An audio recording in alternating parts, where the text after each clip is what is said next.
সর্বশেষ যে ব্যক্তিটি জাহান্নাম থেকে বের হবে সে জাহান্নাম থেকে বের হয়ে এতটাই দুর্বল থাকবে যে সে সহজে দাঁড়াতেই পারবে না। একটু পর সে জান্নাতের দরজা দেখতে পাবে। এরপর সে আল্লাহর কাছে ফরিয়াদ করবে, ইয়া আমার আল্লাহ, আপনি আমাকে জান্নাতের দরজার কাছে নিয়ে যান যেন আমি তার ছায়া পাই। আল্লাহ তখন বলবে, হে আমার পাপী বান্দা, আমি যদি তোকে এটা দিয়ে দেই তাহলে তুই আর আমার কাছে কিছুই চাইবি না তো? বান্দা বলল, না, আমি আর কিছুই চাইবো না।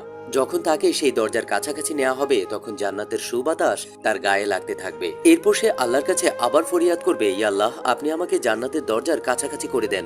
আল্লাহ তখন বলবে, তুই তো বলেছিলি তুই আর আমার কাছে কিছুই চাইবি না। তখন বান্দা বলবে, আমি ওয়াদা করছি এরপর আমি আর কিছুই চাইবো না। যখন তাকে জান্নাতের দরজার কাছাকাছি বসিয়ে দেওয়া হবে তখন জান্নাতীদের আওয়াজ শুনতে পাবে। এরপর সে আল্লাহর কাছে আবার ফরিয়াদ করবে, ইয়া আল্লাহ, আপনি আমাকে জান্নাতের ভিতরে প্রবেশ করিয়ে দেন।